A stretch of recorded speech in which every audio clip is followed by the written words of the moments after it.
Welcome into another edition of In Touch with Indiana Sports, powered by thehoosier.com, a Thanksgiving week edition of In Touch with Indiana Sports. Glad to have you on board. I'm sure many of you are happy that it is a short work week, at least hopefully for most of you. And, you know, I'm assuming that my entire clientele, and I shouldn't even refer to you as my clientele, you're my listeners, my viewers, if you will, are those who don't have to work over the holidays. But maybe you are. And if you are somebody who works in, retail, like a UPS style of job as well, where, you're helping out packaging, that sort of thing. Kudos to you, because this is your busy time of year. And I'm sure maybe you're not looking forward to it as much, but if you are, then more power to you. Either way, we're happy each and every one of you are here, no matter what you're doing for your job or not doing for your job. And we've got a lot to talk about today. A lot of Indiana football to discuss, of course, as it is Old Oaken Bucket week. The 100th Old Oaken Bucket game, I believe, will be played this Friday night at Ross-Ade Stadium in West Lafayette. Could get another snow game, I believe, the second one in a row. I feel like this is something that's not been very common with the Old Oaken Bucket game, and maybe it just comes with the territory of Kurt Cignetti now kind of leading the charge when it comes to dictating how things go with this matchup. But either way, we got a lot of good guests on today. Of course, Mitchell makes his weekly appearance, but we kind of switch it up a little bit in the way that things, or how that segment goes down. We're welcoming in Dustin Schutte, friend of ours who's been on the show before. Also, all three of us together were once regularly known as the Out of Touch crew. Of course, I mentioned before, this is where In Touch also was initially a spinoff of that, and now Out of Touch has kind of just been in the off on the back burner for a while. I'm sure we'll fire that back up again at some point. But the old Out of Touch crew is back for a little Old Oaken Bucket discussion. Dustin Schutte, Mitchell Paige, and myself. Very fun segment, and I'm looking forward to sharing that with you all very shortly. And then Drew Rosenberg is going to come on to help us discuss Indiana basketball, the Indianapolis Colts, and their unfortunate loss to the Chiefs this past Sunday. I watched nearly the entirety of that game while I was at Churchill Downs in my neck of the woods. For those who don't know, I live in the Louisville area of Kentucky, and went with my in-laws to Churchill Downs. But they had the game on while we were watching some horse racing, doing some sports horse racing betting, if you will. Not doing very good at it either.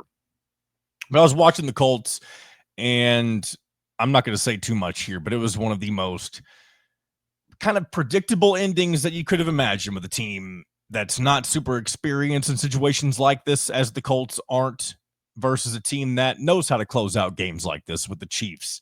So we'll talk more about that in a little bit, plus a little bit of NBA discussion, why the Pacers haven't really looked like a very formidable team this season, amongst a few other things with the National Basketball Association. So a lot of stuff to get into today.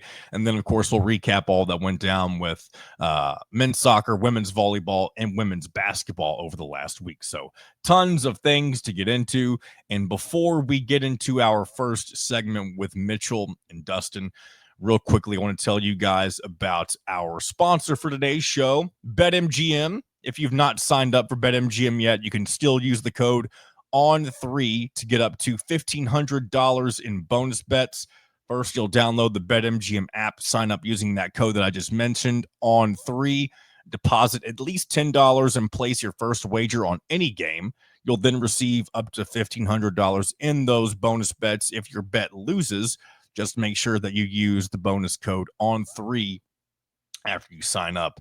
Make this college football and basketball season one for the history books. Make it legendary. See BetMGM.com for terms. 21 plus only. U.S. promotional offers not available in New York, Nevada, Ontario, or Puerto Rico. Gambling problem? Call 1-800-GAMBLER.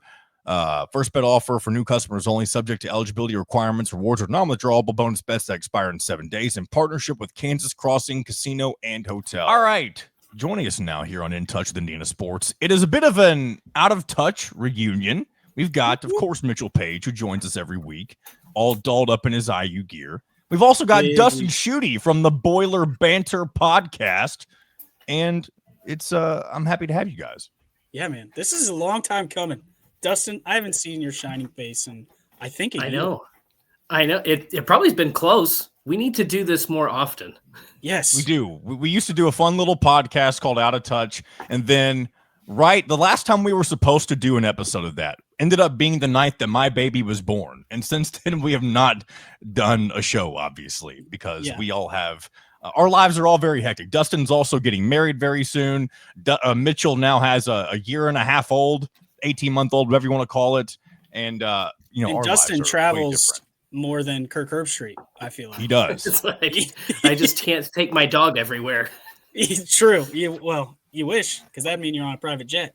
I'm sure that car is getting many miles. Many. Yes. Are you going to be here? There's a reason we're here. It's bucket week, right? It is bucket week. Yes. This time last year, I did not have this, and I now, of course, do. It was a Christmas gift last year, and now it is one of my favorite pieces of IU memorabilia that I own. Shout out to my grandparents. That is this a bucket work of week. art. It is fantastic. And Hoosiers going for their first ever 12-0 regular season finish. Dustin, I feel like you think we're bullying you just by bringing you on this podcast. We are. We conspired last week to bring you just to beat you down. There you go. I guess I'll start with this. I'll go, Dustin. You can give me some opening thoughts before I ask you a question. Okay, my opening thoughts are: I think that the only thing that Purdue is looking for in this game is to just not get beat 66-0 again. That is, if it's like 38-7, then you feel pretty good about what happened. Now, I'm not saying the staff, but the fans, they're calling for a blackout against Indiana, and the response I've seen most of it is, "Don't worry, we will be," from the fans. Like there's just not a lot of optimism. I think that Purdue got better this year, but it didn't result in any wins. And if it doesn't result in wins, then people are really kind of scratching their heads. Like they should have won at least 2 other games this year, maybe even 3. And obviously Indiana is 11-0 and running all over everybody. So they're, as much as Kurt Cignetti's talking about being locked into Purdue, I think there is also a focus and an anticipation for the Big Ten championship game against Ohio State. But yeah, I mean, I told you guys, I'm not going to bring a whole lot to this conversation because Mitchell, I've been talking about the same thing week after week. But I have to ask, Mitchell, you never lost this bucket game, did you? No. I didn't think so. No. Those were the Daryl Hazel years. Yep. We got was my last year Brahms' first year? It might have been. His first year was 2017. Okay. So and then Tom Allen that was his first year. Was it 2017? Okay. Yep. Yeah. Because my last game was the winter of 2016. So It must have been Hazel. Yeah. You guys were going through some trying times then as well. I just pray that Brahm doesn't come back because we like Dustin. Can I just say? Go ahead, John. I'll let you ask your question. No, let you ask your question because I'll just okay. What's been the most underwhelming thing about this season? Just because I feel like the last time you and I talked, it was about halfway through the season. There was more optimism surrounding Purdue football than, of course, there is right now. What kind of made things fall off the rails? It's the inability to do like the little things at the end of games. They should have beat Minnesota, and then they throw a pick 6 with like 7 minutes to go in the game, and it's game over. They led Rutgers the entire way, and then a 24-24 tie game. They fumble in the most ridiculous way I've maybe ever seen, and Rutgers kicks a game-winning field goal. Against Michigan, they were down. I can't remember what the final score of that one was. 21-16. 20-15. I think it was close. It was 21-16. I think. I don't remember the exact score, but it was somewhere in there. They could have won the game. They run 2 plays when they need to get 3 yards. Malachi Singleton, quarterback, comes in, runs it up the middle. It's a play that they've run in that package every single time, so it's very recognizable. And they can't execute in those moments. Like they could be 5-6 right now. By the way, I unintentionally made a train joke by saying the season went off the rails for Purdue. That was not on purpose. It's Purdue week. You can make those jokes. I incorporate that stuff into my writing all the time. It's low hanging fruit. Yeah, it really is. I'm curious. I watched. Purdue week is a little bit different for me. I definitely live in the glory days, which are way behind me. College was the best time of my life. So when Purdue week comes around, I watch some old games, and I've already watched a couple from years past. But while I was watching, some suggestions came up for some of Barry Odom's press conferences. What's your feel on him as a guy, more so than a coach? I couldn't get a good read on, if I'm a player, do I want to play for this guy? Do I believe that this guy can take us where we want to go? Yeah, I think it's always hard because they're always, and this isn't just Barry Odom. This is for the most part every coach, because it's hard to get him in like a one-on-one setting or a small group setting. So you get a lot of coach speak. He says a lot of the right things, and he's clearly like, you look at the difference between he and Ryan Walters in terms of like how a practice is structured. It's so vastly different. I don't know if I can. Yes, you can tell Barry Odom has coached before. Ryan Walters, you were like, what is happening right now? So there's that. I don't know. I think. Yeah, I mean, I think he has a lot of belief in Purdue. Like he's all in. It seems like he's all in anyway. Okay. On Purdue, and so there's a buy-in there. What I'm curious to know, and I don't know if we know this yet, is he was put in a hard position because you had a lot of players that entered the transfer portal. A lot of their best players entered the transfer portal. So you had to bring in over 50 guys, and you don't really get to be picky and choosy, when it's that late, and then B, when you're coming off a 1-11 season. Like there aren't people beating down the door to try to get there. Yeah. So, and I think his UNLV team that he was pretty successful with, I believe that team was fairly senior laden. I could be misspeaking on that. So he didn't have the luxury of bringing a lot of those guys over either. So I think the jury is still out. I'm not ready. Like after 1 year, I don't think it's fair to kind of, say it's time for a change or anything like that. What I would say though is at the beginning of the year, I would like to ask if like I could give him a truth serum when he said, we're not going to talk about rebuilds. We're going to win quickly. Like, would you like to have that comment back? And he can't say no publicly. Yeah. Yeah. But I think I don't know if he knew what he was going to face in terms of the challenges this year. And that's, like I said, that's evident. Yeah. With the record. I was watching him, and unfortunately you're talking to some guys that cheer for the Hoosiers that rewrote the book on what a rebuild can be, even though that's happened one time, maybe ever, outside of Bill Snyder. So kind of made everything else unrealistic. I think he says a lot of the right things, and I've watched him a couple times this year. They play really hard. I think that was the problem with the Walters teams is when they got down a couple scores, they got down 8 scores like that. And these guys make silly mistakes. Sure. Winning is hard no matter what. And especially in year one, you're trying to piece together an entire roster. You can't have your guys. It's hard to win game. Like Indiana has found a way to win those games because they have guys on the field that take leadership. Like when you talked about a pick 6 and then the game's over. I'm thinking about the Mendoza pick at Oregon. When you throw that pick, all the momentum shifts in Autzen, but you have guys that have been there before. You have old guys that have set the standard for everyone else to follow. And it doesn't feel like Purdue has that yet. And it's not through any fault of their own. They're getting there. I think just in the press conferences that I've seen, the way that they play, he seems like he's done a really good job so far with what he was given. I think this is what I've said. And this is going to sound very disrespectful, but I honestly don't mean it that way. I don't know that Purdue talent-wise is better than they were a season ago. but I think they actually play harder, and that makes a difference. And that's like nobody coming into this expected a Curt Cignetti like turnaround. I think everybody at Purdue was pretty, in terms of their temperament, was like, if we could just get 4 or 5 wins, that's a good year. Like just don't go 2-10 and winless in the Big Ten. Well, that hasn't happened. So I think everybody knows that they've got to upgrade talent and they have to get better in that regard. But I think part of that problem is, or maybe the first step is trying to get guys to play harder and play with a purpose. And I think the Washington game, you can kind of question and be like, okay, were they locked in for that game? Because it was just a disaster from the opening kickoff.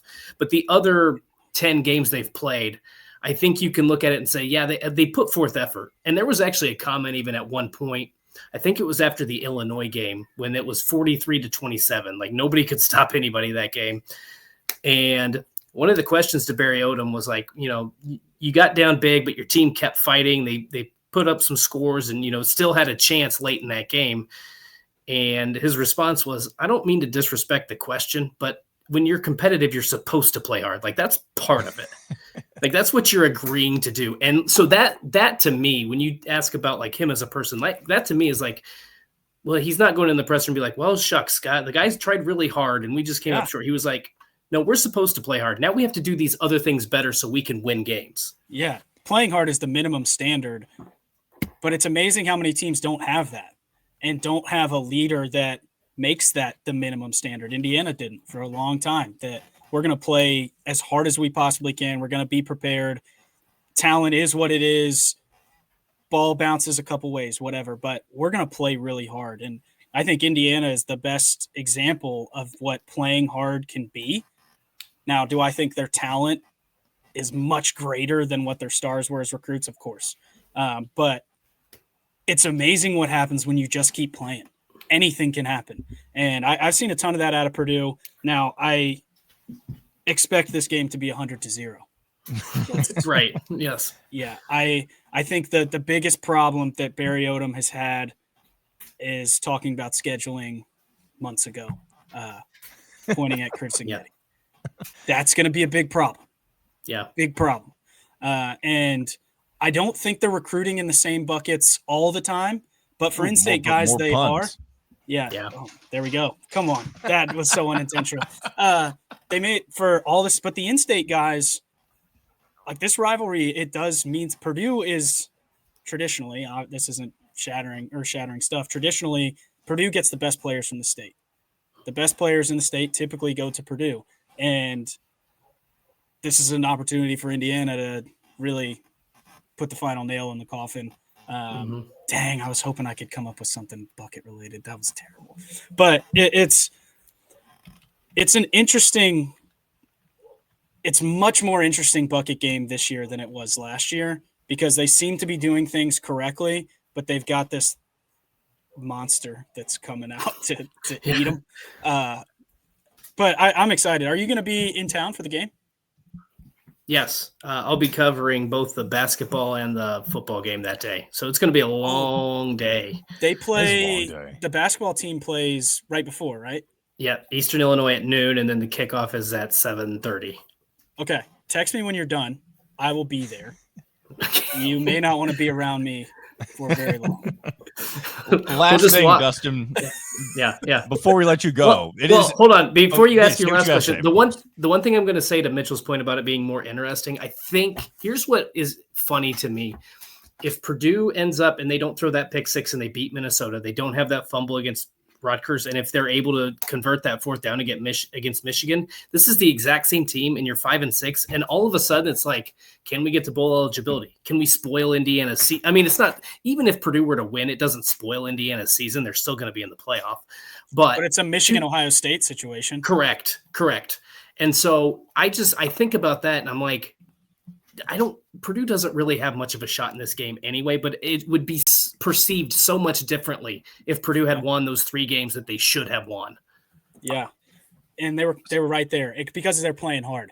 And I expect them to play really hard. And boy, are they going to get beat like a drone. Dustin, you're the man, bro. I can't. Dustin, you are the man for coming on here and doing this. And I know we're all friends here, but at the same time, we are IU fans. I'm sure the last thing you want to see is Indiana go 12-0 and potentially win a Big Ten title. Of course, that's going to be a tall task to even beat a team as good as Ohio State. But before I let you go, it is Thanksgiving week, and the holidays are coming up. Favorite thing about Thanksgiving and favorite thing about Christmas, at least maybe for you this upcoming year? The favorite thing about Thanksgiving? I know you're a big holiday guy. From the days of Out of Touch, you had some very great takes on that sort of stuff. Football season's over. You do to that point, you do get feast week in basketball, which might be the second greatest college basketball week there is. So True. I do like that. Do you guys, so aside from the food, we watched Planes, Trains, and Automobiles the other day. And then I also watch Son-in-Law every year. There's the Dustin Schutte comment I've been waiting on. It's such a stupid movie, but it's hilarious to me. So that I'd have to get back. Have me on again so we can talk about Christmas when it gets closer. Because we'll have to do a Christmas Out of Touch if we can make it all work. We'll have to see if that's in the cards. We'll bring the kiddos. There you That's go. right, all the kids and Abby. That'd be awesome. We do need Abby. Where's she at? What's she up to today? She ate dinner this evening. She's busy trashing Indiana volleyball fans on Twitter.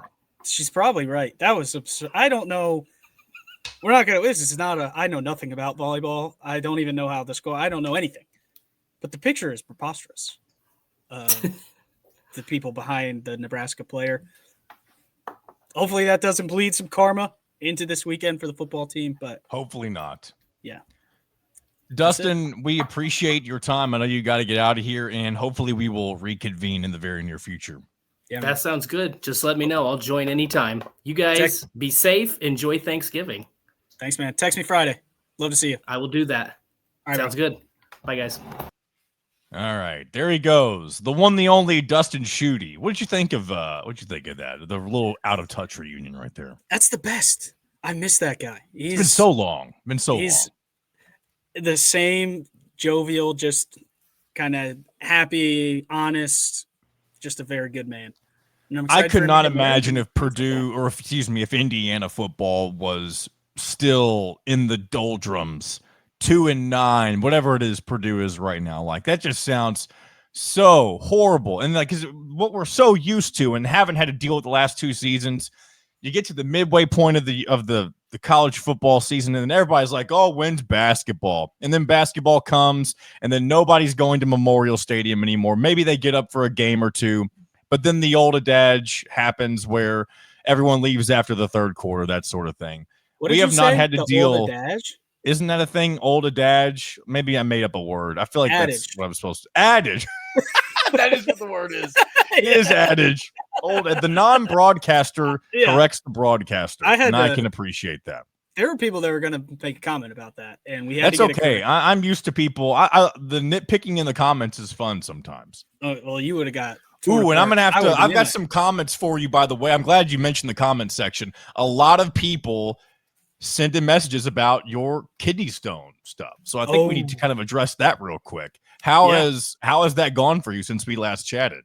So they say that the pain, like the big pain, comes from it moving in your kidney, hopefully towards getting on out. Friday was a bad day. Very painful. Okay. Still have some pain, so it's still in my kidney, but I haven't had near the levels of pain that I had last week, so hopefully getting near the end. But I was told that it could take up to 45 days. Oh, my gosh. Which is not ideal. No, I say it like that because I know that seemed dramatic the way that I responded, but like Mitchell and I talked before last week's episode just about the fear of having a kidney stone, and some are worse than others. Some are really massive and you got to get them out a certain way, but just having to wait and sit there and you have no idea when it's going to strike, hurt, leave your body, whatever it may be. It sounds horrible. Literally just horrible. It's constantly existing. This is just me now. I just exist with this potential. I think you need to give it a name. No, because that would make it want to stay. This thing is the devil. I just have, it's constant potential for me to be crippled in pain and not be able to function. Let me, should I read some of these comments? A lot of comments came through on this. Give me a top 3 that you're top 3. Right well, here's a very simple one. Drink more water from Tim Baker.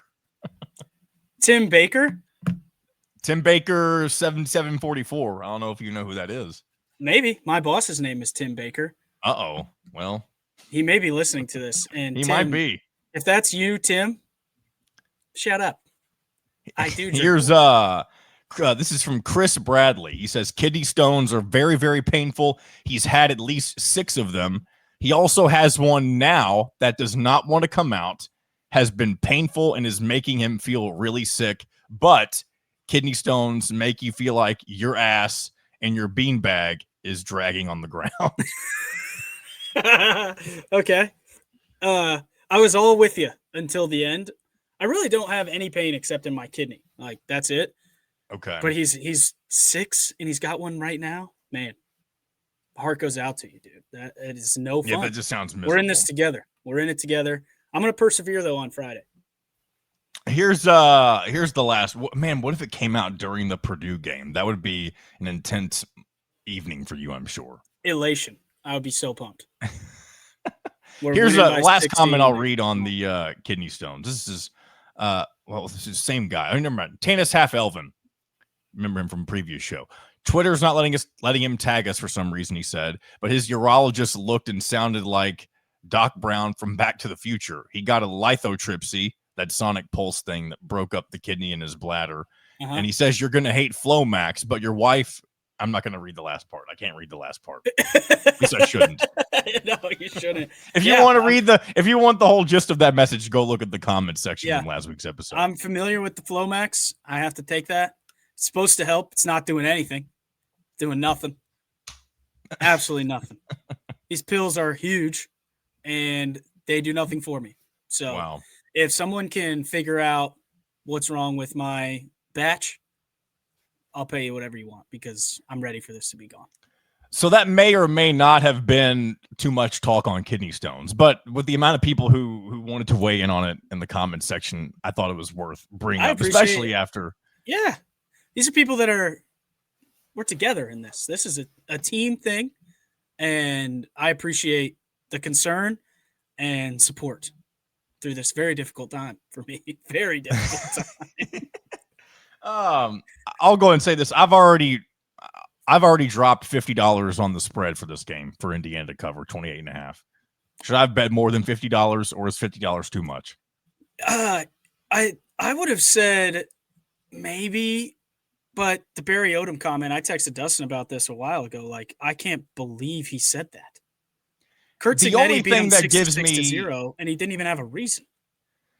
The only thing that gives me reservation on betting that, I guess, is the fact that it's something we've discussed a lot the last couple of weeks, and that's Indiana's been banged up a little bit, especially offensive line. Elijah Surratt, of course, has been out for a few games. I think a lot of that's more precautionary than anything, and maybe the same for the offensive line too.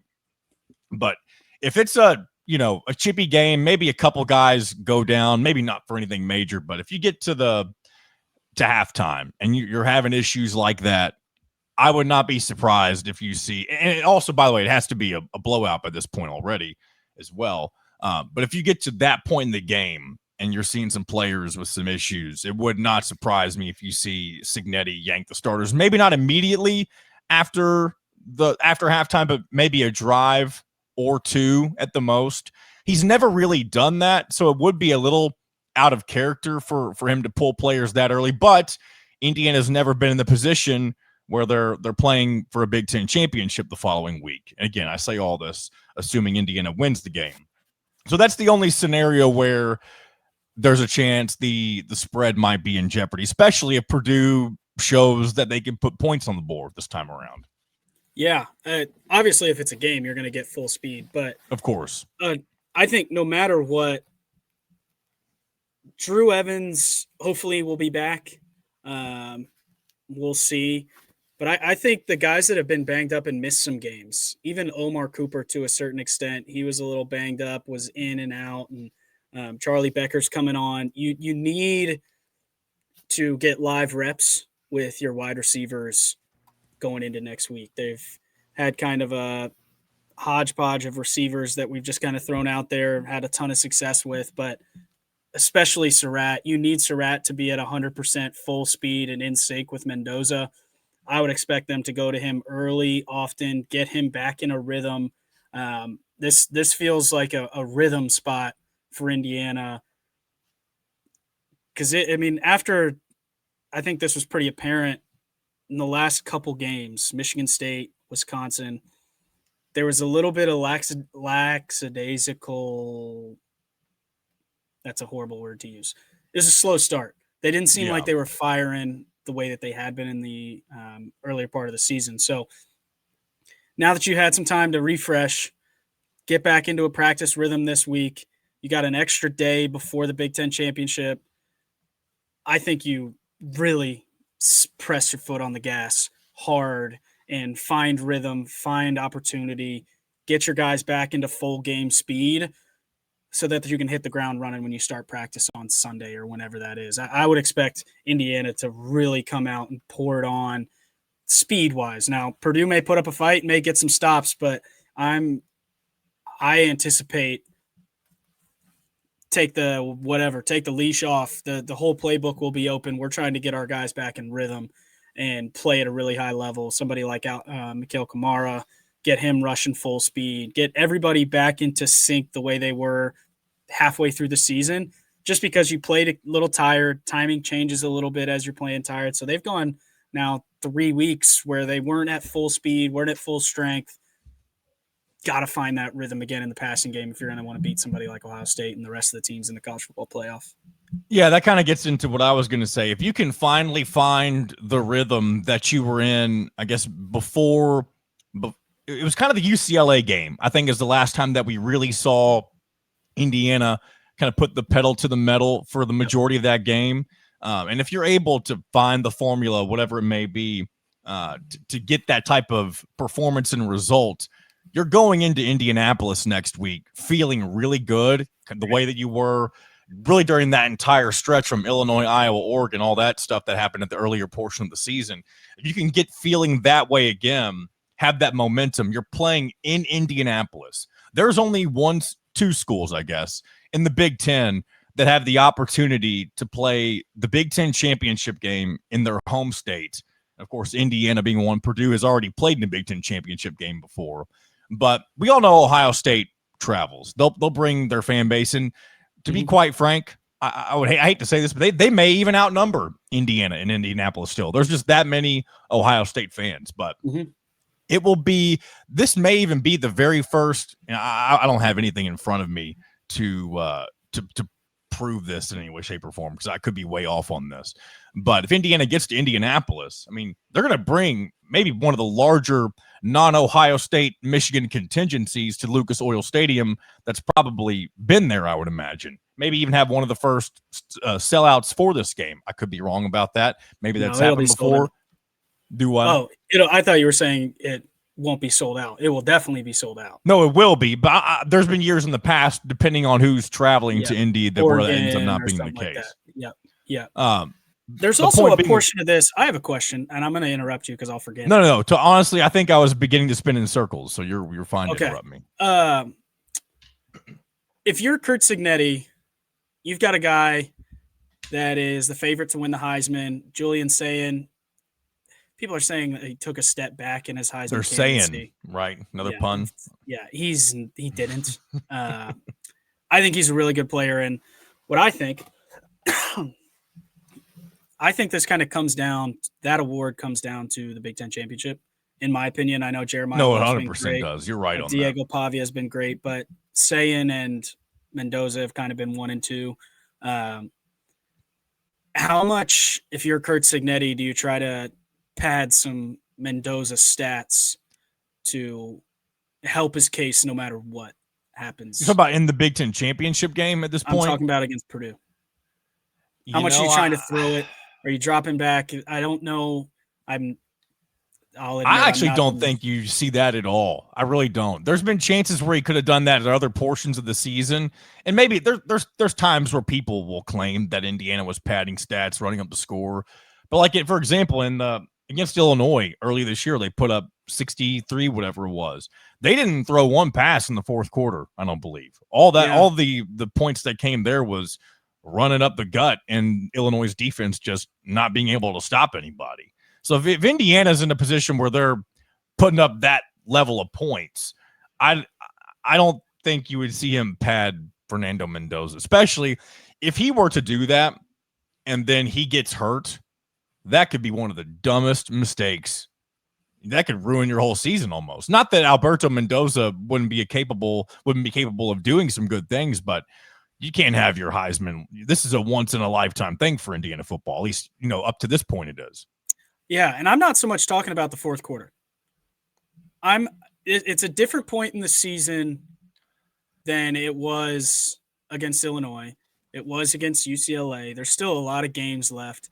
And there's still a lot of games left now when you think about what's ahead. But the award is announced like before all of this. Am I wrong in that? No, the final voting for the Heisman will take place the day after the Big Ten championship game, I believe. Right. So this is kind of your last hurrah chance to see if you can get him to throw for 350 yards and 4 touchdowns and do it all early. You're trying to get Surratt in rhythm, Omar Cooper back full healthy. Charlie Becker has started to do some really good things. There's all kinds of receivers that you're going to need down the stretch that who knows what could happen, right? So I would anticipate a full spread offense early. Obviously, you're going to run the ball, establish kind of physical dominance early. That's been their MO. They're a run-dominant team, but I wouldn't – all of this is obviously the worst take in the history of sports if Mendoza does get hurt, what I'm about to say. But winning the Heisman is just something that doesn't happen for most teams ever. And when you have a guy in position, the favorite, and you have the ability to kind of solidify his case, give him as much of a boost, because these games, what he did against Illinois is great, and now people are looking at the stats, but they don't remember what that felt like. If you're to go out and do that against Purdue, that's only 8 days or 9 days removed, because it's on a Friday, from the actual voting. So now this is going to be a little more fresh in their mind. Yeah. If you can get him really out there spinning it around and throwing to all different receivers and kind of chopping them up a little bit, I think if you get the chance, you play your normal game to start. Let's establish who Indiana is, the way this game is going to go. And then I think you see maybe second quarter, halfway through the second quarter, open it up. First couple drives of the third quarter, really open it up. Let's take some shots down the field. And then hopefully we're in a position where we can sit him on the bench and say, good game, take your pads off. But I don't think it's the worst thing if Cignetti throws it around a little more this game than he had been. And that I do see your point there, too, because you got to also think this weekend, the day after Indiana and Purdue play at noon on Saturday, Julian Sayin, his future competitor in the Big Ten championship game, if that ends up being the case, he'll be probably looking for his very first Heisman moment of the season, which at that point, if they're able to beat Michigan, it'd be a lot fresher in people's minds than what Mendoza was able to do against Penn State and even back before then against Oregon. So definitely, even if Mendoza has a really good game for himself statistically on Friday, if Ohio State gets the win against Michigan, especially if a lot of it has to do with Sayin, then I would also say Jeremiah Smith if he's no longer on the injury report. If they end up winning that game, all the momentum will be for Julian Sayin. But again, none of it matters, because if it's IU, Ohio State, and Indy, winner of that game, almost no matter who, there's probably certain things that would, like where the loser could get the Heisman if they put up better numbers and it's, just a dominant rushing performance for the winner, that sort of thing. But 99% chance the winner of that game in Indy is going to also be the winner of the Heisman Trophy. So, yeah, Sayin would have some momentum from their game against Michigan, but it still comes down to what happens in Indianapolis. Yeah, and that's probably true. That's the reason that I was saying what I was saying, is I know there's a chance for Julian Sayin and a couple other guys on Ohio State to make a statement for some of these postseason awards and awards that matter in recruiting. It does. Being able to go to Indiana and be not a no-name. Fernando Mendoza was not a no-name, but not a guy that people looked at as a Heisman caliber quarterback, and in one season to turn that up and win the Heisman Trophy. Now you look at next year, and with Cignetti's eye for talent, he may not just go after the number one guy in the portal, but the number one guy in the portal is probably going to call him, say, "Hey, can I come?" So you kind of have that no matter what, I think, going into next year. Not to say Alberto Mendoza is not going to win the job. I think he will have at least a 50-50 shot to win it. They will battle in spring and fall. But you're going to get a transfer portal quarterback. And obviously, if you have the pick, that's better than not having the pick and being able to just, when someone comes on a visit, do you want this trophy? Come here is a pretty powerful. Because I think there's a lot of postseason awards to go around. You got Surratt. He won't win the Biletnikoff because of that's going to be Jeremiah Smith almost. Which it should be. Even before then, it could be the USC guy too, Mekhi Lemon. He's got a lot of momentum. Great receivers, but show Elijah Surratt maybe as a finalist. Being able to show something like that. Aiden Fisher, a lot of postseason awards that now guys can see, okay, I can come here. I can win these awards. I can be a high draft pick. All the things that I can do at a place like Ohio State, I can also do at Indiana. Helps in the portal, helps high school recruiting, which we're already starting to see turn over. A lot of decommits recently. I know some people see that as a bad thing, but it's really it's the writing on the wall that the talent level increase is happening. Yeah, that decommit was not the player's choice. It was a non-player choice decommit. That was a phone call. Hey, man, thanks for being committed since June. We actually have a guy that's way better that we're using this scholarship for. So at least that's what you hope. Now, no one's really committed from some of the guys. That's got to suck, though. Man, we don't need to get in the weeds of all that. That's got to suck. That's been going on a long time, though. That's not a new era type thing. You offer a guy and secure him in the class in hopes that another guy commits to you, and then you got to – sorry, buddy, you got to get out of here. Just the business of it. So I'll say all of that to say I think – you need to, at least in the back of your mind, prop them up as much as you can. Deciding factor absolutely is however many days from now. But with Sayin having the ability to go out and put one hand on the Heisman Trophy, you gotta give your guy something to say, well, hey, look at me. I don't think he can win it this weekend, but if you don't play well and Sayin goes out and wins that game, plays really well, you can absolutely lose it. So I think there'll be some, let's air this out just to keep the race open and make sure that it's decided in the Big Ten. Well, let's look at one last thing I'll say about the Heisman stuff, and then we can kind of wrap this thing up. We've gone a long time. How sick is it that we're talking about the Heisman? Oh, it's fantastic. I hope we're doing it every year. But Ohio State's defense has 4 first-round draft picks on their starting 11. Arvell Reese, Sonny Styles, Caleb Downs, and there's another guy whose name is escaping me. I know also Caden Curry's on the defensive line, former it was an IU commit or an IU prospect at one point back in the day. So a lot of highly talented. I mean, of course, even if they're not first-round draft picks, the defense is going to be one of the best, if not the best. I think I saw Joel Klatt say this recently. This is, in terms of points allowed defensively, I think they're allowing 7.3 points per game on defense, Ohio State. And I know we're kind of getting ahead of ourselves now, so this might be some rat poison. But Ohio State allows the fewest amount of points per game of any team since, I think, 2018. That's 7 years ago. Yeah. Mendoza will be doing more than earning the Heisman Trophy if he's able to help Indiana defeat the Buckeyes in a couple of weeks. No doubt. But they may lose to Michigan. They can't. They might. I got the Fox promos for the Michigan Ohio State game have been second to none. It's got me hyped for OSU Michigan this weekend. that game's at noon. It's big noon. It is. It's always big noon nowadays Yeah. with the Fox partnership. Yeah. Be a great game. We got to take care of business on Friday. I'm excited to be up there, paint that place red. Can't wait. If you're in the comment section, let me know if you're going to throw in $50 on the spread like me. Let's all do this together and win some money on Friday night. Let's win some money. And if you're going to be at the game, let us know. Tell us where you're sitting. Might even be another snow game, I've heard. Is that true? Are we going to get back-to-back snow bucket games? I hope so.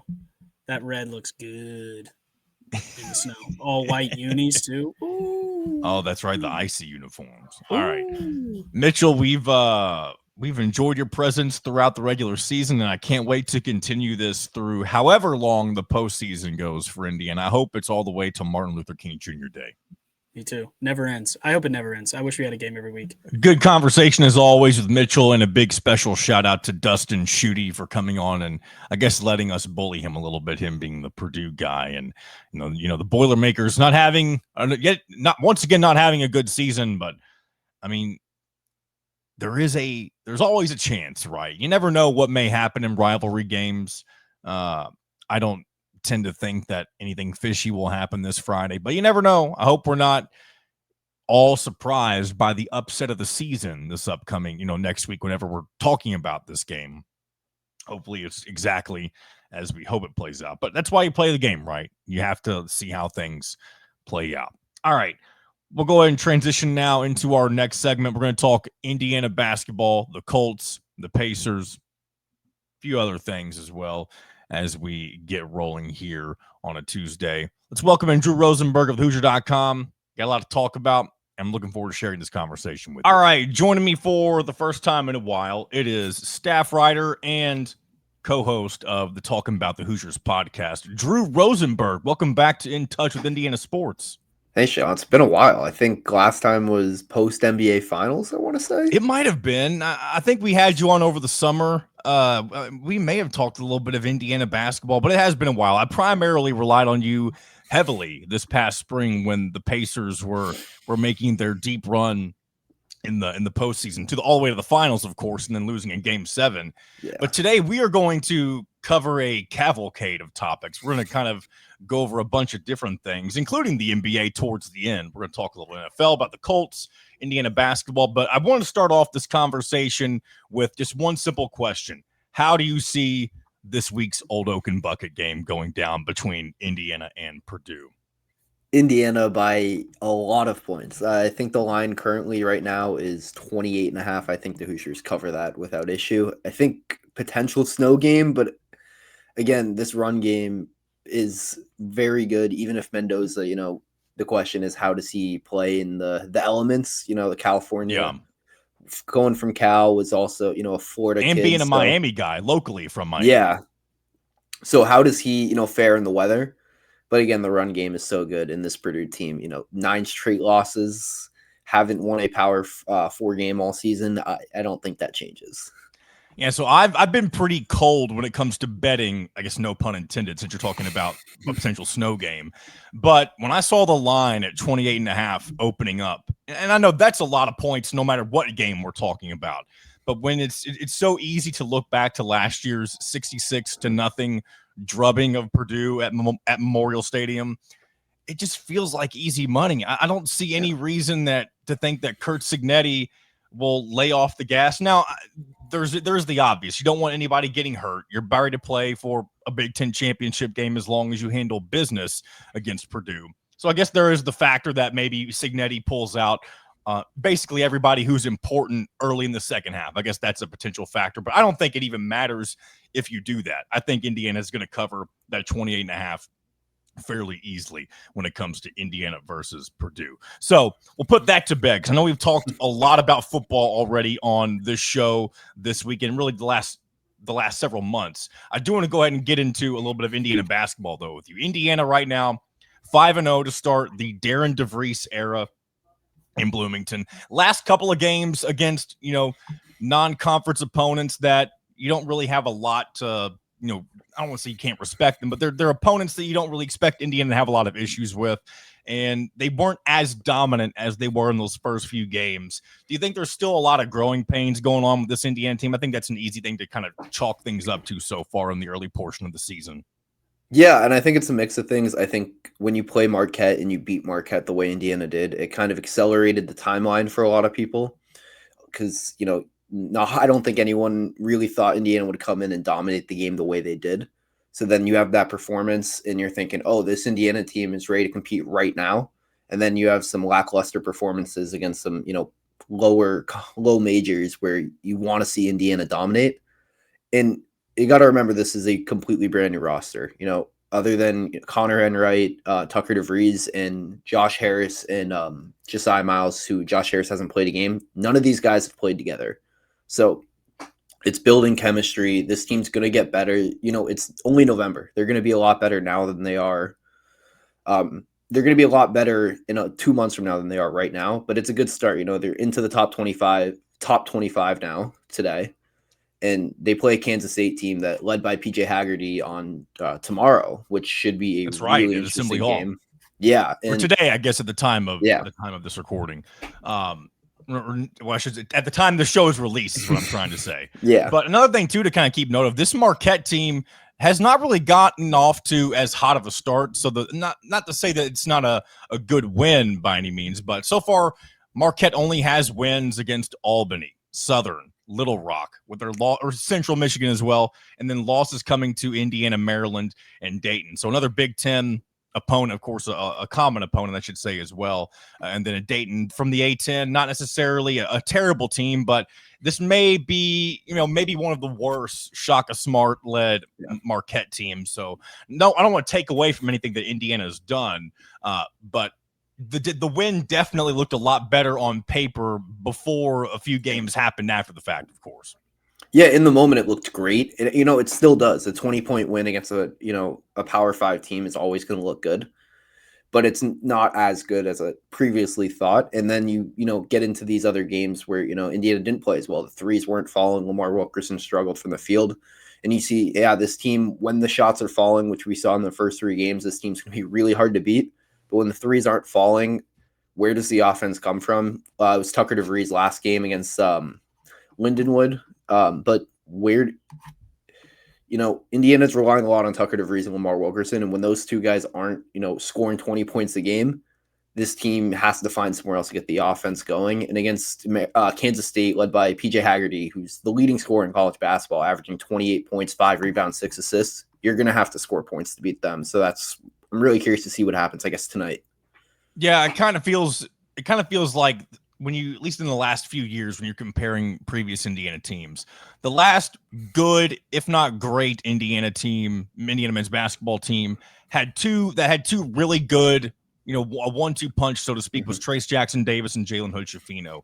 It kind of feels like you have the same thing going on here with Lamar Wilkerson and Tucker DeVries. If Indiana can find that third guy, as you mentioned, there's not really anyone specific that can show that they can be that consistent third guy that can help you out in case one of those other two are not having a great night. But if Indiana can find that, that's going to be their key to kind of raising the ceiling for not only what they can do in the Big Ten, but maybe making a deeper postseason run than you could imagine in year one of Darren DeVries.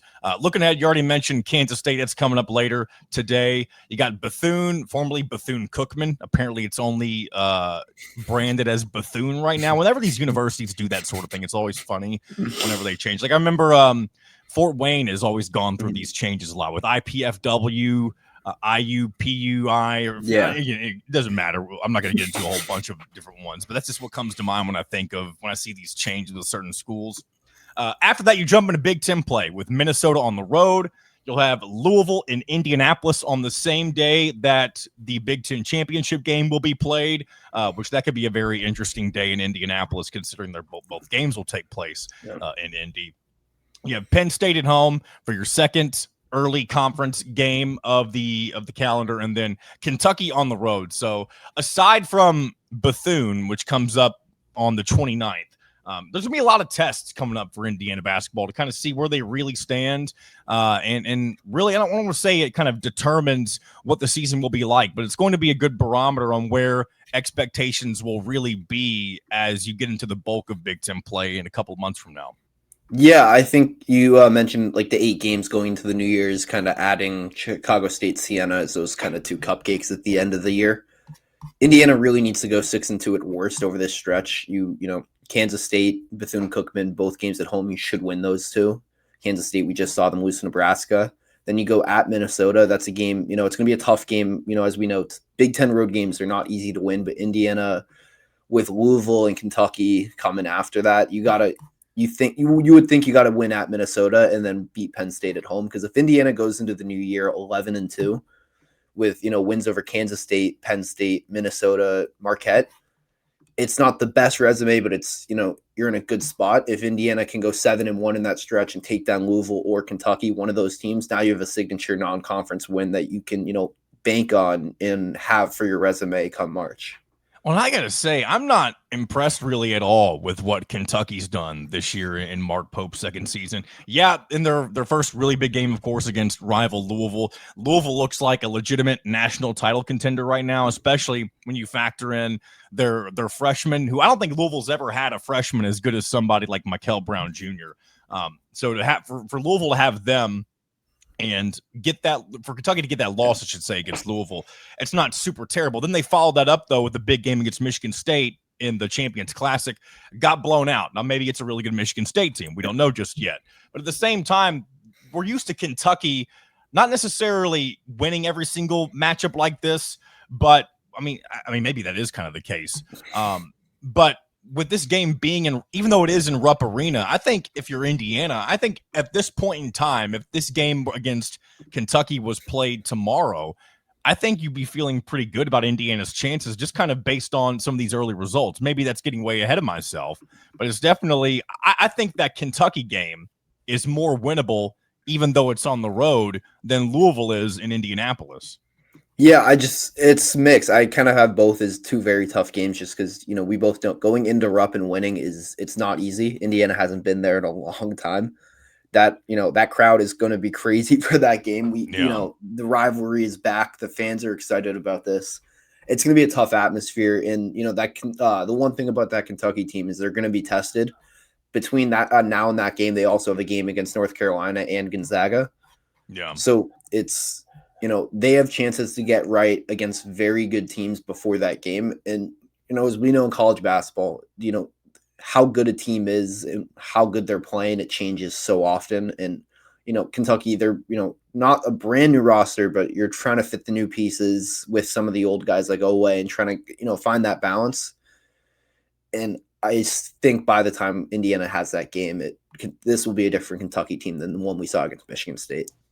Yeah, that's a good point. And again, we'll know how good of a win or loss it would even be for Indiana, like over the course of the next few weeks, if they can get those wins against Gonzaga and North Carolina. I think if you're Indiana, you're probably rooting for them to get those wins. Maybe not rooting for them to win, but you want the competition level to be more than it could be, because if that loss, or if Kentucky takes some losses before that game, then of course the matchup isn't as sexy or beneficial for Indiana if they were to get that win down in Rupp Arena. So we'll have to wait and see how things play out when we get to that point in the schedule. But I do want to go ahead and transition our conversation now over to the NFL, and more specifically, I want to start off with the Colts. Really, we're talking mostly about the Colts in this in general, but what the Colts were unable to do this past Sunday against the Chiefs. And I've been saying the last few weeks that this upcoming game against Kansas City was the real prove it moment for Indianapolis on whether or not they can be seen in the public eye, the national public eye, as potential Super Bowl contenders. And I know that this Chiefs team isn't super, you know, it's not the dominant Chiefs teams that we've seen pre last year's Super Bowl where they got blown out by the Eagles. They, of course, were 5-5 going into this game. But even though the Colts were up for the majority, I mean, really the entirety of the game, it felt like Kansas City was always going to have a chance just because they kept chipping away. They didn't score a touchdown, I believe, until the second half. And once Indy's offense kind of got really stagnant in the second half, it really felt like, even though it was a slow burn, that the Chiefs were slowly starting to will their way to win in some way, shape, or form. Of course, ended up being in overtime. It felt like Indianapolis, for some reason, wasn't ready for this big moment. And maybe that's a bad take to some people, But I want to hear your thoughts, Drew. What went wrong for Indy out in Kansas City this past weekend? I mean, I think you said it. The fourth quarter, it's the down the stretch, when you need the offense to step up, they didn't. I think it was their last 12 plays. They didn't have a single first down in that game. And it's against the Chiefs, they had, was it 20-9 and going into the fourth quarter, I believe. Yeah. And against the Chiefs, 20 points isn't going to beat Patrick Mahomes. And when they had chances to kill the clock in the fourth quarter, take time of possession and try to keep the ball away from that Chiefs offense, and they didn't do it. The run game, Jonathan Taylor got shut down. He was, firmly in the MVP conversations. I think this performance probably took him out, and it's not even on him. It's not. The offensive line had been playing so well, and I still think this Colts team is good, but it is a little bit concerning moving forward. I think when you look at the rest of the schedule, I don't know if you've gone that far ahead yet, John, and looked at their final stretch of the season, their final, I want to say 6 games. You play the Four Texans. 4 of them are against division opponents. I'm looking at it right now. Yeah, and then you play the Seahawks and Niners. Those are 2 teams that are also going to be looking for a playoff team. And the Jaguars, they're weird. They find ways to win games even when, even look at this week against the Cardinals. They did not look good in that football game, but they found a way to win, and now they're 7-4, 1 game back. And the Texans are 2 games back, and that defense is playing as good as any unit in the NFL right now. I still think the Colts are going to win this division, but if you beat the Chiefs, winning on Sunday, you would have had a stranglehold of the division. Now it's not time to panic, but it's time to say, hey, all right, got to figure it out right now. Yeah, and it's cliche to say, but this upcoming game against the Texans, it's officially must-win territory. Not even for the fact that it's a divisional game, but to kind of get back on track and get rid of the ugliness that was the final portion of that game. You want to get back to – you want to look the way that you did in almost every other game that you've won so far this season. So it was definitely a disappointing result. I think it's safe to say that even though the Colts are likely – not realistic contenders to make the Super Bowl. First of all, the fact that we're even talking about them in this manner right now, if you would have said that at the beginning of the season, there's not a single person who would have believed you. Who would have thought that plugging Daniel Jones into what seemed like a broken offensive system with Anthony Richardson, and last year, of course, Joe Flacco as well. Who'd have thought that was going to work whenever Daniel Jones wasn't working out with the Giants? And then Jonathan Taylor has a nearly record-breaking season. I guess it could get to that point by the time we get to the end of the regular season. But to have the Colts in this position where they are at least currently squarely in the playoffs, and plus, I would say likely could make an appearance in the AFC Championship game if things can go their way in the playoffs with however the bracket may set up. I think a lot of Colts fans are definitely pleased where things stand big picture wise, even though a lot of people are very unhappy with the way things ended this past Sunday. Yeah, I mean, it's kind of ahead of schedule almost. You didn't really think the Colts were going to be as good as they are now, and you're at that point where some people are going to be like, oh, the Colts are frauds. I think for people to say that, you had to have thought they were a Super Bowl contender. I never really had that belief with this team. I thought, they could win a playoff game.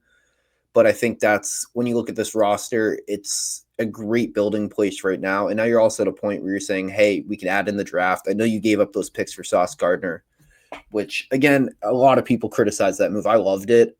Going all in, and people like to criticize Sauce Gardner. He's still one of the best 5'10" cornerbacks in the NFL. And you addressed a need and turned a need into, honestly, a strength for them. And the defense played well against, for the most part, against Kansas City. 2 turnovers. The offense just has to do a better job. They have to have the football more. It's the little things. Like when you time possession 25 minutes to the Chiefs 42, you're asking a lot of your defense in that situation, and you're not going to win a lot of football games when Patrick Mahomes hits the ball that much. This may be comparing apples to oranges, but it kind of feels like this particular version of the Colts is a lot like last year's Indiana Hoosiers football team. You're kind of playing with house money. Yeah. You play somebody who's known as, a prototypical Super Bowl contender with the Chiefs, even though it's not, the same caliber of Chiefs team, at least at this current point in time, it doesn't seem that way.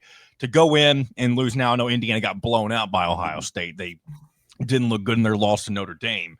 But outside of those games, of course, also losing to the Steelers and then losing to the Rams earlier this year, whenever the Colts play teams that are more along that upper echelon, it doesn't seem like they're quite ready, but they're building towards that. As long as they continue on that trajectory heading into next season, I would say that the future for, a lot of the pieces that are currently within this organization, I think there's a very bright future for the Colts right now.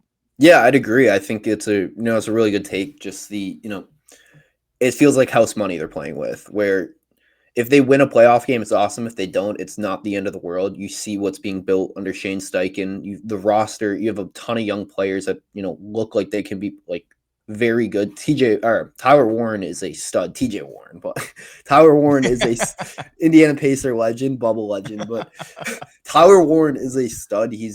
I think he's already one of the best tight ends in the NFL. And you got him, added him in the draft, and like you have two game changers on offense with him and Jonathan Taylor. I think it's what Daniel Jones are you getting? Daniel Jones, he wasn't bad against the Chiefs, but he's had some bad performances this year. He's also had some really good performances.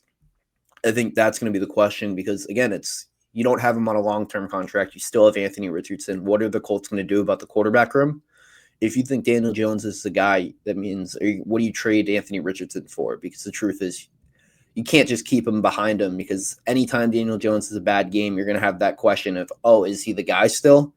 Yeah. And it's kind of similar with the Vikings last year with Sam Darnold and J.J. McCarthy. It's a good problem to have to an extent, but if you choose wrong, you could end up like Minnesota this year, where, J.J. McCarthy has been very disappointing and Sam Darnold is balling for Seattle. Yeah. One last thing before we move into the NBA. I believe last time I had you on, this has kind of jogged my memory a little bit.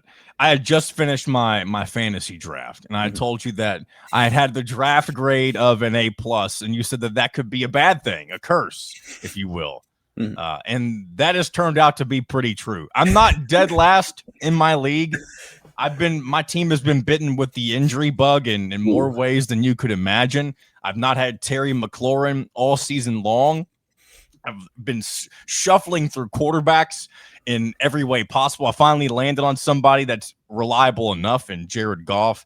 But right now I'm currently sitting at 5-6 in my fantasy league, and a fringe playoff team right now. If I can, or it might be 6, or either way, I don't have a winning record. If I can win these last two games of my fantasy league, though, I might make the playoffs. But I think I got to give you your flowers for warning me that it could in fact be a bad thing that I have one of the better draft grades for my fantasy league. Yeah, my opinion on that is the draft. They know nothing. I've gotten great draft grades before. Like the last year, I had the top draft grade came in last. This year, I had a pretty high draft grade, and I'm similar with you. I'm 5-6, middle of the pack. I made some big trades, so my team looks very different now. But the old adage of fantasy football, it's the draft is you can't win on the draft day, but you can lose. It's the foundation for the season. The moves you're making during the year, that's what's going to win you a fantasy championship. Yeah.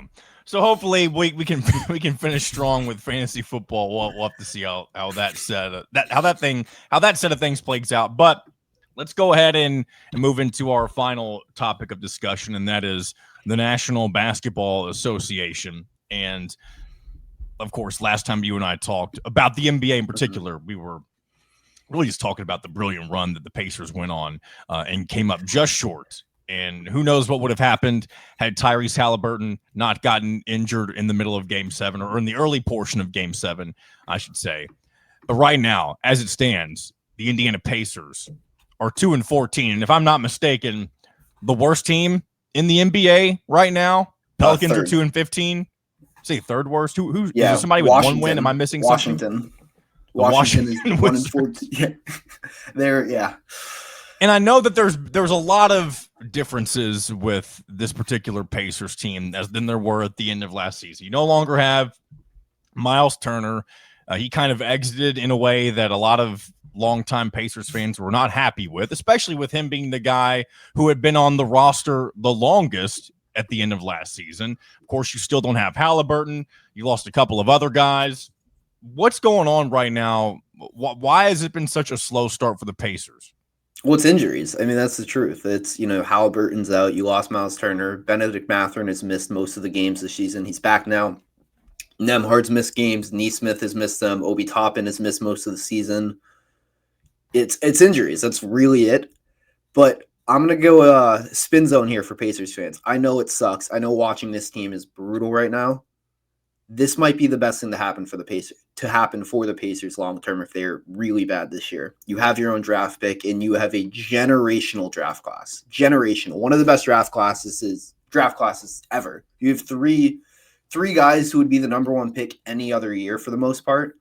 And not just behind those three, you have, 5-6 other guys that would be top 3 picks in most drafts. I mean, the big 3, Darren Peterson, Cameron Bruiser, AJ Devanza. If the Pacers can wind up with one of them to pair along with Tyrese Haliburton and Pascal Siakam, that's a legit big 3.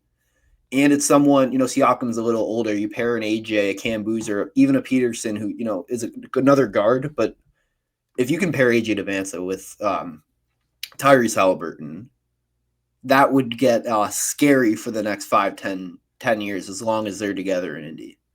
What an interesting take. And that does make a whole lot of sense, though. I mean, you're coming off an NBA Finals appearance. You're having basically the opposite of that happen right now in the early going of this season.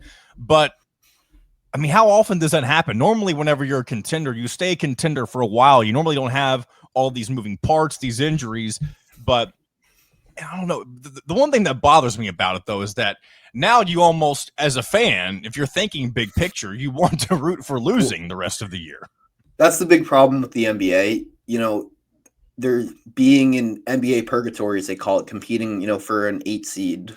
It's the worst place to be. Chicago Bulls fans will tell you, you don't get a good draft pick. So it's harder to get young talent, but you're also not good enough to compete for a championship. It's the worst place to be. So you'd rather be either really bad or really good. And that's that's just the truth in the NBA. You don't get rewarded. It's not like in the NFL draft where if you're the 15th pick and you're still going to get a really good, blue chip starter. In the NBA, 15th pick, it's still a crapshoot versus the top 3 where you're guaranteed it. And you look throughout history, some of these teams, like for example, the Spurs, I want to say 98 draft, if I'm not mistaken. Dave Robinson sat out the year for military service. They got the number 1 pick. Oh, they get Tim Duncan. They won an NBA championship the next year. Spurs again this year with Wemby and De'Aaron Fox getting hurt. Now they landed Dylan Harper, another top prospect and a guy they can pair with Wemby moving forward for the future. Golden State had an opportunity with it. Wiseman didn't pan out, and imagine if they ended up with Anthony Edwards or LaMelo Ball, how different, Golden State looks. When you get an opportunity like this, yes, it sucks. If you're a Pacers fan, obviously you'd rather be healthy coming off a finals run, Tyrese Haliburton, maybe a chance to run it back. But if, you're not going to win a championship this year without Tyrese Haliburton, let's call it how it is. It's better to add a player, a top draft pick when you can right now, like AJ Devanza, because Indy's, it's not the free agent destination of, an LA, a Miami, where you're going to be able to track that top talent. So you got to get it in the draft. And this opportunity, it doesn't come around often when you already have an established star in Tyrese Haliburton. I want to ask you about 2 more teams, then we'll wrap this thing up. Thunder 17-1. Are they just as good as they were last year or even better? They might be better. That's the thing. They still have so many draft picks. They just keep adding young players. So once, these guys, they can't afford to pay them, they're going to have more draft picks. If you look at the draft right now, the Thunder would have the 8th and 9th pick and the 16th pick, in addition to their own, and the 26th pick. They would have 4 first-round picks if the season ended today, and that's with them trading their pick to Washington. That's pretty wild. And then your Boston Celtics sitting at 10th right now in the East. Are you disappointed, or is this just is this just early season issues? It's the same thing. I mean, we don't Celtics don't have Jason Tatum. He's out for this, or actually, I don't want to say out for the season because he's been very adamant that he's not out for the season. He might come back. As a Celtics fan, I'd probably prefer for him to sit the entire year. See if they can add a lottery pick, tank a little bit because without Tatum, this isn't a championship team. But they've been playing well. The defense, it's a lot better than I previously thought. This team, I think they're second in defense behind obviously the Thunder, who are just. They're wagons right now. But I will say, my pick to win the championship, I said at the beginning of the year, I'm sticking with it. It's the Denver Nuggets. It's just really hard to go back-to-back. And Nikola Jokic, I don't know if you've seen his numbers, what he's doing right now. He is playing – he's been the best player in the NBA for the last 6 years. He's averaging a 30-point triple-double. He's averaging 30 Wow. points a game, leads the league in rebounds and assists. He's also shooting like 63% from the field, 42 from three. Like every single year, it's like, oh, how can Jokic get better? And people are like, oh, he doesn't like basketball. Maybe not, but he's so damn good at it. It's unbelievable to watch what he does on a night-to-night basis. He's the best big I've ever seen in my lifetime. I was too young to see Lakers Shaq, so I kind of saw the Miami Heat Shaq, but what Jokic is doing is unbelievable. Well, it's wild to me. I'm looking at it right now. He leads the team in every stat line, including steals, except for blocks. And he's a center, which kind of surprises me. A guard, Peyton Watson, is the leading blocks guy for the Nuggets. So very strange for that, at least. Yeah, it's just what he does it's unbelievable how dominant he is. It's when he's on the floor, the Nuggets can beat anyone. Yes, the Thunder have that record, but in a playoff series, if they're healthy, they added Cam Johnson, which in my opinion was one of the biggest acquisitions this offseason, which was kind of under the radar with that Michael Porter Jr. swap. Aaron Gordon, was playing on one leg in that Game 7 last year. Michael Porter Jr. was hurt, and they took the Thunder to 7 last year. I think if anyone has the best chance to beat them, it's to beat the Thunder. I think it's Jokic and the Nuggets. Drew, I appreciate you and your time. I did not expect us to go basically 30 minutes in this segment, but it was a lot of good discussion and good knowledge, especially on your expertise, the NBA. Always appreciate your insight because of all the things we talked about today. The thing I've been keeping my eye on the least so far is, of course, the National Basketball Association. So I appreciate you greatly. We'll definitely catch up again very soon. Anything coming up for you with thehoosier.com? Just full coverage, Indiana basketball, Indiana football, talking about the Hoosiers. I think we'll have an episode out. This is coming out Tuesday, so we'll have one out, I believe, Wednesday after talking about what happens tonight in the Kansas State game. All right, Drew, have a good rest of your evening, and we'll talk again soon. Thanks for having me, John. As always, we love having Drew Rosenberg on the show. He's very reliable on a variety of topics. So we'll definitely, especially as we get further into basketball and deeper into the NBA season, especially during the playoffs, we'll be having Drew Rosenberg on a lot more to discuss those sort of things. Unfortunate to see how the Pacers have kind of been the opposite of what they were last year. And I know last year they kind of got off to a slow start. Not as bad as this one, but they didn't really look like contenders until you really got close to the playoffs. And I highly doubt that that's the road they're going to be on this year without Tyrese Halliburton. But either way, very disappointing start for the Pacers. All right, before we wrap up today's show, as always, we'll get an update on what's been going on with a few of the sports that don't get as much recognition as the main ones do. And an unfortunate finish we got to talk about for men's soccer. They unfortunately lost in the first round of the NCAA tournament to a team they had already defeated in the regular season, and that was the St. Louis Billikens. They lost at home to number 21 St. Louis 1-0, and that will put the finishing touches on their year. They had a final record of 12-6-1. Kind of a disappointing year for Indiana men's soccer. Not a bad season by any stretch, but definitely not up to the Todd Yeagley standard, if you will. So here's to wishing that next year goes a little bit better. They've been so close so many years in the last, since their last College Cup win in 2012, they could have had a couple of more stars added to their crest since then. They've just been unable to get it done.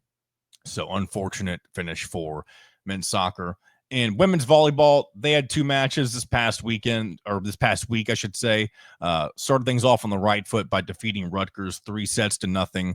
And then on the other hand, Nebraska, number 1 Nebraska came to town. They lost that one 3-0. Not the sets weren't blowouts by any stretch of the imagination. But either way, Nebraska is undefeated, far and away the best team in college volleyball. And you heard Mitchell talking earlier about some of the antics that went down with the volleyball game. I don't follow it closely enough to be able to talk much about that, but it's very strange sounding what may have taken place. If you're somebody who knows more on what I'm talking about, feel free to sound off in the comments on what sort of went down. And is it Wilkinson Hall, I believe? Again, shows how much I really know about all that stuff. So Coming up this week for volleyball, you got Illinois on the road in Champaign. That game will be broadcast on Big Ten Network. That is Wednesday at 9 o'clock. And then this Saturday, you'll round out the season, the regular season, on the road at number 11 Purdue. That game will be on Big Ten Plus. Also a 3 o'clock start time. So, and then we'll find out what happens in the postseason for Indiana women's volleyball. And then we'll finally move over to women's basketball. They only have one game since we last chatted. That was against Butler. They got to win 72-53. So just like the men's basketball team, they are also off to a 5-0 start. But they are now down in Fort Myers, Florida. They're taking on Florida Gulf Coast this afternoon, actually, at 1 o'clock. And then in what is being labeled, I see as the Coconut Hoops Invitational, I believe. They're going to take on Gonzaga on Friday. That game will be on Flow Hoops. They believe it's an online platform. And then on Sunday, they'll take on either the winner or the loser of Iowa State and Marquette, of course, depending on what happens in their game as well. All those games, like I mentioned, will be on Flow Hoops. All right, that's going to do it for today's show. Happy Thanksgiving to all of you. I pray and hope that you guys will travel safely wherever you may be going, or if you're staying in town, wherever you live, hopefully you all have a happy Thanksgiving and enjoy time with your families. The beginning of the Christmas season is here, and I'm glad to have you guys along for the ride, especially as we see Indiana football hopefully continue to make history throughout the next several weeks as the season really winds down and gets into the most exciting part. And of course, that is the playoffs. So that being said, we'll see you next week. This has been another edition of In Touch with Indiana Sports, powered by thehoosier.com.